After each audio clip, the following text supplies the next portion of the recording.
Hello 10th class. Hello बच्चों, कैसे हैं आप सभी। आई होप सभी घरों पर होंगे, घर में होंगे, अपने अपने घरों में होंगे, सुरक्षित होंगे, नियमों का पालन कर रहे होंगे, सोशल डिस्टेंसिंग मेंटेन कर रहे होंगे और टाइम टू टाइम अपने हैंड वॉश भी क्लीन कर रहे होंगे। तो बच्चों, जैसा कि आपको पता है कि वैश्विक महामारी कोरोना किस तरीके से हमारे देश में एंटर कर चुकी है। संकट की इस घड़ी में हम सभी को एकजुट होना है, अपने देश को भी बचाना है, खुद को भी बचाना है और अपने देशवासियों को भी बचाना है। तो बच्चों, जब तक आप अपने घरों में रहोगे तब तक हम भी सुरक्षित हैं, आप भी सुरक्षित हैं, आपकी फैमिली भी सुरक्षित है। तो इसीलिए जो भी एडवाइजरी गवर्नमेंट जारी करती है आप उसका पालन कीजिए। घर से बेवजह बाहर मत निकलिए बच्चों, क्योंकि अगर आप सेफ रहोगे तो हम दूसरे की लाइफ को भी सेव कर सकते हैं। तो स्टूडेंट्स, शुरू करते हैं अपना वही चैप्टर 6 राजनीतिक दल, जिसका फर्स्ट वीडियो में कवर किया। अभी सेकंड पार्ट जो है इसका शुरू कर रही हूँ मैं अब। तो हमने लास्ट वीडियो में डिस्कस किया था पॉलिटिकल पार्टीज़ के बारे में कि हमने पढ़ा कि 6 राष्ट्रीय स्तर के राजनीतिक दल होते हैं, उनके नाम भी बताए, उनकी गठन का टाइम पीरियड भी बताया। तो अब हम इसके बारे में एक्सप्लेन करते हैं। हर पार्टी का इंडिविजुअली हम डिस्कस करेंगे कि कितनी कितनी सीटें इन्होंने जीती और किन किन राज्यों में इनकी धाक जमी हुई है। ठीक है बच्चों, तो शुरू करते हैं सबसे पुरानी पार्टी भारतीय राष्ट्रीय कांग्रेस के बारे में, इंडियन नेशनल कांग्रेस के बारे में। भारतीय राष्ट्रीय कांग्रेस, जिसे आमतौर पर कांग्रेस पार्टी भी कहा जाता है, और यह दुनिया की सबसे पुराने दलों में से एक है। 1885 में गठित इस दल में कई बार विभाजन हुए। ये तो आपको पता होगा कितनी बार कांग्रेस में फूट भी पड़ी है। गरम दल, नरम दल करके कांग्रेस में डिवाइडेशन भी हुआ था। ठीक है, तो हर बार इसमें फूट भी पड़ी है, कई पार्टी इससे निकल कर गए बनी। तो 1850 में गठित इस दल में कई विभाजन हुए। इसकी अगुवाई जवाहरलाल नेहरू की अगुवाई में हुई। तो इसका जो अगुवाई की थी वो किसने की थी? जवाहरलाल नेहरू ने, जो हमारे पहले प्राइम मिनिस्टर रहे थे देश के, जवाहरलाल नेहरू, उन्होंने की थी। इस दल ने धर्मनिरपेक्षता और कमजोर वर्गों तथा अल्पसंख्यक समुदाय के हितों को अपना मुख्य एजेंडा बनाया है। 1971 तक लगातार और फिर 1980 से 1989 तक इसने देश पर शासन किया। 2004 में हुई लोकसभा चुनाव में 145 सीटें जीतकर भारतीय राष्ट्रीय कांग्रेस सबसे बड़े दल के रूप में उभरी। तो कई टाइम तक इन्होंने अपना रूल किया। अभी ये पहली ऐसी पार्टी रही जिसने बहुत लंबे समय तक जो है शासन किया देश में, और अभी भी विपक्ष की भूमिका अदा कर रही है। ठीक है, नेक्स्ट पार्टी है भारतीय जनता पार्टी। पुराने भारतीय जनसंघ को पुनर्जीवित करके 1980 में यह पार्टी बनी। आधुनिक भारत का लक्ष्य है भारतीय राष्ट्रवाद, सांस्कृतिक राष्ट्रवाद, स्पेशली हिंदुत्व। ये प्रमुख तत्व इनकी राजनीतिक अवधारणा का हिस्सा है। ये बात तो किसी से छुपी भी नहीं है, सभी को पता भी है कि बीजेपी जो है थोड़ा हिंदुवादी पार्टी है, हिंदुज़म को मानती है, ज़्यादा बिलीव करती है उस चीज़ में। ठीक है बच्चों, तो ये इसके तो कुछ तत्व है, एलिमेंट्स हैं। जम्मू कश्मीर को विशेष राज्य का दर्जा देने के खिलाफ है। ठीक है, तो बच्चों बीजेपी का ये एजेंडा भी रहा है कि वो जो जम्मू कश्मीर को स्पेशल राइट्स जो दिए गए थे, उसको एक अलग राज्य का, विशेष राज्य का जो दर्जा दिया गया था, उसके खिलाफ है ये, उसे ख़त्म करना चाहती थी। आज जैसा कि 2020 में हम सभी को पता है कि ये धारा जो 370 है, आर्टिकल 37 जो है, कब ख़त्म हो चुका है। ठीक है, बीजेपी ने अपना एजेंडा का ये जो घोषणा थी ये पूरी करी है। ठीक है, तो जम्मू कश्मीर से अब हट चुकी है ये धारा। ठीक है, स्पेशल राज्य का जो दर्जा था जम्मू कश्मीर का वो ख़त्म हो चुका है। देश में रहने वाले सभी धर्मों के लोगों के लिए समान नागरिक संहिता बनाने और धर्मांतरण पर रोक लगाने के पक्ष में है। अब सभी को पता है, सभी जानते भी हैं किस तरीके से 2014 में हुए लोकसभा चुनाव में, यानी कि 16वीं लोकसभा चुनाव में बीजेपी ने असाधारण जीत हासिल की, 282 सीटें प्राप्त की। इसी के साथ लगातार 2019 में भी हुए लोकसभा चुनाव में, यानी कि 17वीं लोकसभा के चुनाव में बीजेपी ने 303 सीटें जीते हासिल की। तो बच्चों, जहां बीजेपी अब कभी भी अपना खाता तक नहीं खोल पाती थी, और वहीं आज बहुमत पे बहुमत लिए जा रही है। तो आज के टाइम में बीजेपी ऐसी रूलिंग पार्टी बन चुकी है जिसका जनता पर काफ़ी दबदबा रहा है। ठीक है, बहुत ज़्यादा बहुमत हासिल करने वाली पार्टी बन चुकी है भारतीय जनता पार्टी, और अभी भी रूलिंग पार्टी जो है वो भारतीय जनता पार्टी ही है। नेक्स्ट पार्टी है बहुजन समाज पार्टी। बहुजन समाज पार्टी स्वर्गीय काशीराम के नेतृत्व में 1984 में गठित हुई थी। बहुजन समाज, जिसमें दलित, आदिवासी, पिछड़ी जातियां और धार्मिक अल्पसंख्यक शामिल हैं, इनके लिए राजनीतिक सत्ता पाने का प्रयास और उनका प्रतिनिधित्व करने का दावा करती है ये पार्टी। ठीक है। मध्य प्रदेश, छत्तीसगढ़, उत्तराखंड, दिल्ली और पंजाब में यह पार्टी पर्याप्त ताकतवर है। ठीक है। उत्तर प्रदेश में ज़्यादा है ताकतवर। अलग अलग पार्टियों में समर्थन लेकर इसने उत्तर प्रदेश में भी 3 बार सरकार बनाई है। तो गठबंधन के जरिए ये पार्टी आई भी है रूल में। 2004 के लोकसभा चुनाव में करीब 5% वोट और 19 सीटें इसको मिली थी। तो आज बीजेपी की जो कमांड मायावती के हाथ में है। भारतीय कम्युनिस्ट पार्टी मार्क्सवादी, फोर्थ पार्टी जो है वो है भारतीय कम्युनिस्ट पार्टी मार्क्सवादी।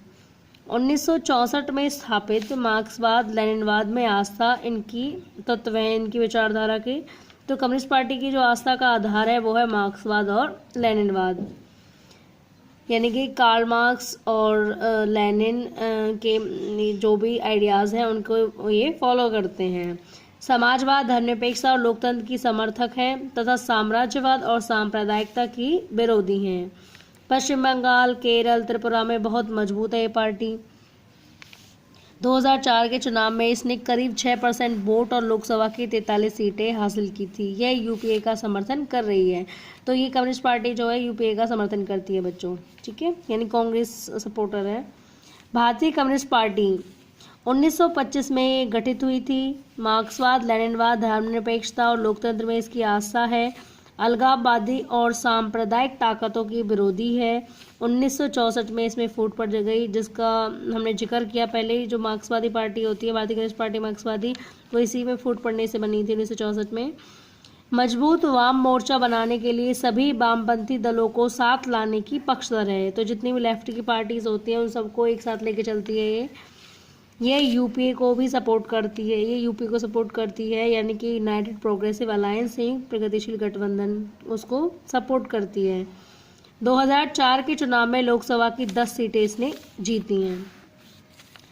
अब है नेक्स्ट पार्टी राष्ट्रवादी कांग्रेस पार्टी। कांग्रेस पार्टी में विभाजन के बाद 1999 में यह पार्टी बनी। लोकतंत्र, तो याद रखना बच्चों, कांग्रेस पार्टी में विभाजन के पश्चात ये पार्टी बनी है 1999 में, 1999 में। और इस पार्टी के अध्यक्षता या फिर अध्यक्ष जो हैं वो शरद पवार हैं। ठीक है।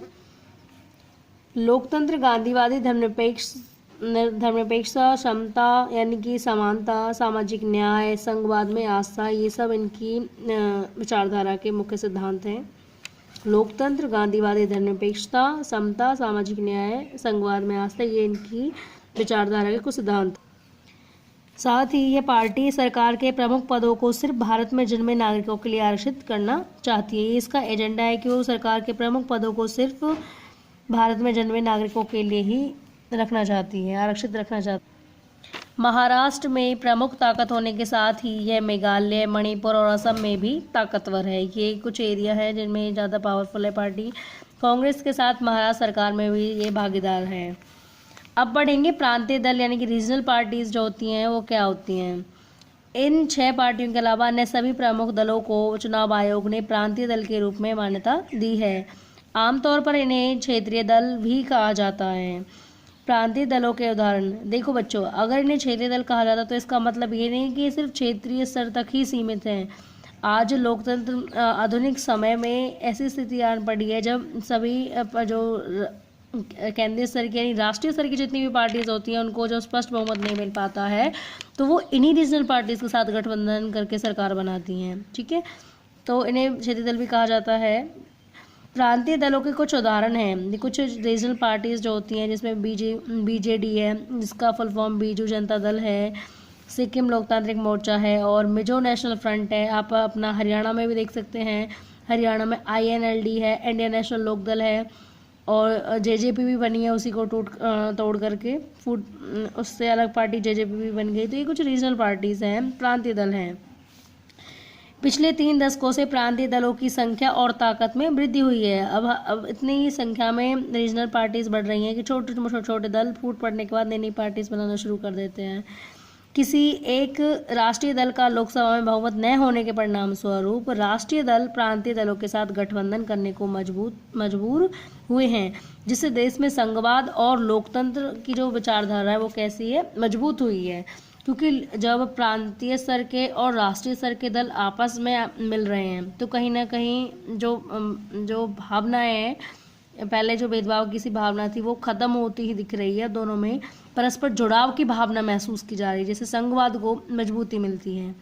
ठीक है, अब राजनीतिक दलों के लिए चुनौतियां। राजनीतिक दलों के सामने भी बहुत सी ऐसी चुनौतियां होती हैं जो उन्हें कार्य करने नहीं देती हैं, ठीक है, जो उन्हें भ्रष्ट बना देती हैं। तो इसी के बारे में डिस्कस करेंगे कि ये चुनौतियां कौन सी हैं। लोकतंत्र के कामकाज के लिए राजनीतिक पार्टियां कितनी महत्वपूर्ण हैं। अक्सर लोकतंत्र के कामकाज की गड़बड़ियों के लिए लोग राजनीतिक दलों को ही दोषी ठहराते हैं। अतः ऐसी बहुत सी चुनौतियां हैं जिनका राजनीतिक दलों को सामना करना पड़ता है। अब पहली चुनौती, आंतरिक लोकतंत्र का न होना। आंतरिक लोकतंत्र का न होना मतलब सारी दुनिया में यह प्रवृत्ति बन गई है कि सारी ताकत कुछ एक नेताओं के हाथों में सिमट कर रह जाती है। पार्टियों के पास न सदस्यों की खुली सूची होती है, न नियमित रूप से संगठनिक बैठकें होती हैं, न मीटिंग्स होती हैं, इनके आंतरिक चुनाव भी नहीं होते। सारे फैसले पार्टी के नाम पर उस पार्टी के नेता द्वारा हत्या लिए जाते हैं। तो यानी कि जो मेन पार्टी का लीडर होता है वही सारे फैसले करता है, ना किसी की रजामंदी से करता है। तो ये एक तरीके से आंतरिक लोकतंत्र की कमी है। पार्टी के अंदर जितने भी लीडर होते हैं सबके साथ सर्वसम्मति के साथ फैसले लिए जाने चाहिए, जिसका अभाव पाया जाता है। पार्टी के सिद्धांतों की बजाय नेता के प्रति निष्ठा महत्वपूर्ण बन जाती है। आजकल क्या हो गया है कि अगर पार्टी के नेता, अन्य नेता अपने लीडर को, जो मेन लीडर होता है पार्टी का, उसको खुश करते हैं तो समझ लीजिए वो पार्टी में बना रहेगा। अदरवाइज अगर उसके नज़रों में गिर गया तो इसका मतलब वो पार्टी से निष्कासित हो सकता है। तो इसलिए जो कार्यकर्ता होते हैं वो अपना नेता के साथ अपनी जान पहचान, अपने नेता के साथ अपने प्रेम को ज़्यादा मजबूत देने में कोशिश करता है, यानी कि उससे ज़्यादा अपने लिंक्स को ज़्यादा सुधारने की कोशिश करता है।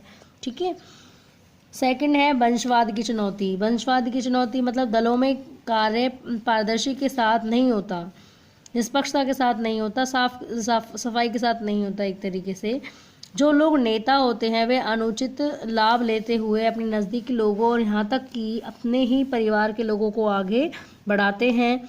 शीर्ष पद पर हमेशा एक ही परिवार के लोग आते हैं। कांग्रेस पार्टी इसका बेस्ट एग्जाम्पल है, क्योंकि कांग्रेस पार्टी में बहुत टाइम से एक ही पार्टी रूलिंग थी। ठीक है, एक ही पार्टी, कांग्रेस पार्टी का शासन था, चलो ठीक है, लेकिन पर फैमिली तो एक ही रूल करती आ रही थी। पहले जवाहरलाल नेहरू, फिर उनकी बेटी, फिर उनके बेटी के बेटे, तो इस तरीके से, और अब पोते। ठीक है, यानी कि एक तरीके से फैमिली का ही तो रूल चल रहा है। तो ये जो वंशवाद की चुनौती है ये देश के लिए गंभीर खतरा है। पैसा और आपराधिक तत्वों की घूसपैठ। चूंकि पार्टियों की सारी चिंता चुनाव जीतने की होती है, इसके लिए कोई भी जायज़ नाजायज़ तरीका अपनाने से वे परहेज नहीं करते।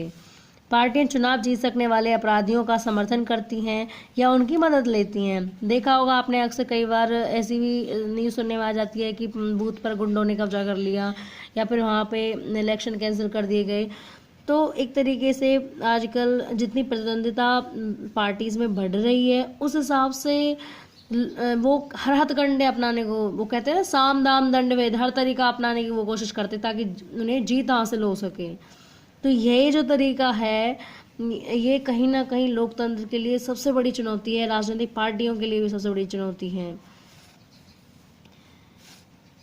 लोकतंत्र के समर्थक लोकतांत्रिक राजनीति में अमीर लोग और बड़ी बड़ी कंपनियों की बढ़ती भूमिका को लेकर चिंतित हैं, क्योंकि कई बार जब अमीर लोग इनको सपोर्ट करते हैं दलों को, तो फिर जब सरकार बन जाती है उसके बाद वो उन्हीं के लिए ज़्यादा बेहतर तरीके से काम करते हैं, उन्हीं के हितों को देखते हुए काम करते हैं।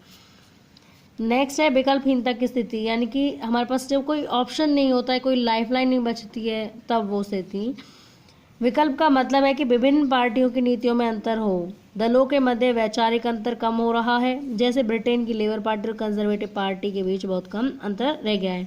आजकल सत्ता में आने के लिए पार्टी में क्या है, कोई नया एजेंडा ना ला करके सारी पार्टियों का सेम एजेंडा है। ठीक है, अब अगर कुछ नया हो मैनिफेस्टो में, जो घोषणा पत्र उनका होता है पार्टियों का, जो उनकी पॉलिसी वो लेकर के आते हैं, अगर कुछ नया हो, एक पार्टी का दूसरी पार्टी से अलग हो, मिलजुला नहीं हो, तो हमारे पास ऑप्शन बढ़ जाता है भाई कि हाँ इसके पास ये चीज़ है, ठीक है, ये इस पॉलिसी को लेकर के आ रहा है, उसके पास ये पॉलिसी नहीं है, तो ये जो है बेहतर तरीके से काम करेगा अगर हम इसे वोट दे देंगे।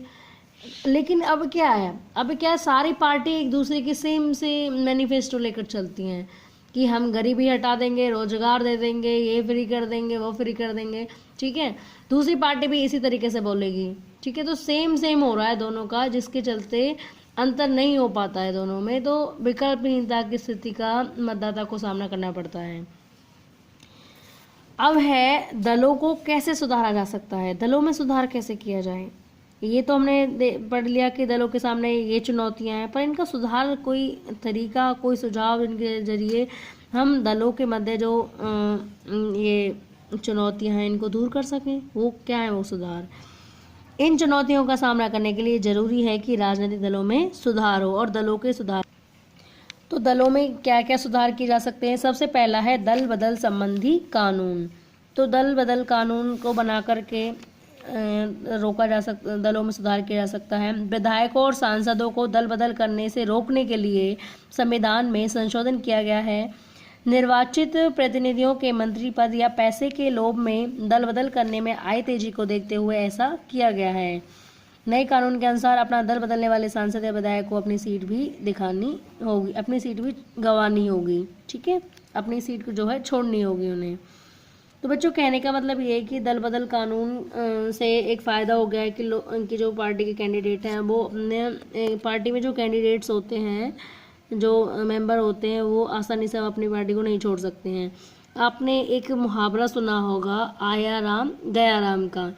तो हरियाणा का एक पार्टी का उम्मीदवार थे, ठीक है। उन्होंने कई राजनीतिक दल थे बदले थे, जिसके चलते उनके ऊपर एक आया राम गया राम का मुहावरा फिट कर दिया गया। गया राम नहीं थे, हरियाणा में पलवल में एक चांद गांव के जो है थे वो गयालाल, जिन्होंने कई राजनीतिक दल बदले थे। उसके बाद से ये कानून भी लाने की ज़रूरत महसूस की गई। दल बदल संबंधी रोक जो ये कानून है, इसे लाने की ज़रूरत समझी गई। उस व्यक्ति ने कई पार्टीज चेंज की, ठीक है। तो इसलिए दल बदल संबंधी कानून के जरिए जो विधायक होते हैं, सांसद होते हैं, उनके एक पार्टी से दूसरी पार्टी में जाना, फिर दूसरी पार्टी से तीसरी पार्टी में जाना, इससे रोक लग जाती है। शपथ पत्र देना। उच्चतम न्यायालय ने पैसे और आपराधिक गतिविधियों का प्रभाव कम करने के लिए एक आदेश जारी किया है कि इस आदेश के द्वारा चुनाव लड़ने वाले हर उम्मीदवार को अपनी संपत्ति का और अपने खिलाफ चल रहे आपराधिक मामलों का ब्यौरा एक शपथ पत्र के माध्यम से देना अनिवार्य कर दिया गया है, ठीक है। कि हर वो उम्मीदवार जो इलेक्शन में खड़ा हो रहा है, उसे अपने बारे में सारी जानकारी देनी होगी, कितना उसके पास प्रॉपर्टी है, उसके पास कोई केस तो नहीं, उसके ऊपर कोई केस तो नहीं चल रहा है, ठीक है। तो हर चीज़ की जानकारी उसे देनी होगी। बच्चों देखो, हमारे देश में ये सबसे बड़ी समस्या है कि कानून तो बन जाते हैं पर इम्प्लीमेंटेशन नहीं होता। कानूनों की सूचियाँ ढेर हो जाती हैं, फाइलें ढेर हो जाती हैं, पर उनका इम्प्लीमेंटेशन नहीं होता, ठीक है। कानून बन के रख जाते हैं, पर उनका इम्प्लीमेंटेशन नहीं होता, और शायद यही कारण है कि हमारे देश में अभी भी बहुत सारी समस्याएं पेंडिंग पड़ी हुई हैं। तो शपथ पत्र ये सुधार तो कर दिया उच्चतम न्यायालय ने, परंतु उम्मीदवार द्वारा दी गई सूचना सही है या नहीं, यह जांच करने की कोई व्यवस्था नहीं है। और ऐसी व्यवस्था ना होने के चलते बहुत सारे उम्मीदवार जो आपराधिक छवि के होते हैं, वो उसमें राजनीति में प्रवेश कर जाते हैं, ठीक है। तो कुछ एक शपथ पत्र देना ये एक सुधार तो है, परंतु इसे पूरे तौर तरीके से लागू नहीं किया गया है, ये इसकी सबसे बड़ी वीकनेस है। नेक्स्ट पॉइंट है, चुनाव आयोग ने एक आदेश के जरिए सभी दलों के लिए सांगठनिक चुनाव कराना और आयकर का रिटर्न भरना जरूरी बना दिया है। फोर्थ पॉइंट, राजनीतिक दलों में सुधार के लिए एक सुझाव ये भी दिया गया है कि महिलाओं को 1/3 आरक्षण दे दिया जाए, ठीक है। 1/3 टिकट उन्हें आरक्षित कर दी जाए उनकी। दलों के प्रमुख पदों पर औरतों के लिए आरक्षण होना चाहिए, ये भी सुझाव दिया गया है। चुनाव खर्च एक सुझाव ये भी दिया गया है कि चुनाव का जितना भी खर्च है वो सरकार को वहन करना चाहिए, ताकि राजनीतिक दल अपना चुनाव प्रचार के लिए जो पैसा जुटाने के लिए गलत गतिविधियां ना करें। ठीक है, सरकार को चुनाव लड़ने के लिए दलों को धन देना चाहिए। एक पॉइंट और है, राजनीतिक दलों पर लोगों द्वारा दबाव बनाकर आंदोलन करके भी सुधार किया जा सकता है। यानी कि अगर बड़े पैमाने पर लोग एकजुटता हो जाएं, एकजुटता दिखाएं अपनी, साथ ही आंदोलन करें और जो उनकी गलत हरकत है उसको वहीं की वहीं दिखाया जाए, दलों की गतिविधियों को वहीं की वहीं दिखाया जाए, तो कहीं ना कहीं लोगों के आंदोलन का पार्टी पे बड़ा इफेक्ट पड़ेगा। क्योंकि आप सभी को पता है कि ये लोग जनता से वोट लेकर ही कैंडिडेट बनते हैं, अपना पार्टी बनाते हैं, अपना शासन में आते हैं। ठीक है, सरकार बनाते हैं। जब हम लोग इनको सपोर्ट करते हैं तभी तो ये राज करते हैं, तभी तो सरकार बना पाते हैं। ठीक है, और जब अगर जनता एकजुट हो जाए, ठीक है, अगर बच्चों जनता एकजुट हो जाए तो कहीं ना कहीं राजनीतिक दलों में जो ये भ्रष्टता है, जो ये कुरीतियाँ हैं, ये जो त्रुटियाँ हैं, इनके अंदर जो हैं, ये कहीं हद तक ख़त्म हो सकती हैं। पर इसके लिए ज़रूरी है कि जनता को जागरूक होने की। ठीक है, अगर जनता जागरूक होगी, मतदाता जागरूक होंगे, तो राजनीतिक पार्टी कोई गलती नहीं करेगी। तो बच्चों हमारा ये चैप्टर फिनिश हुआ। तो प्लीज़ बच्चों do subscribe, like and do comments, and thank you so much for watching this video. Thank you students.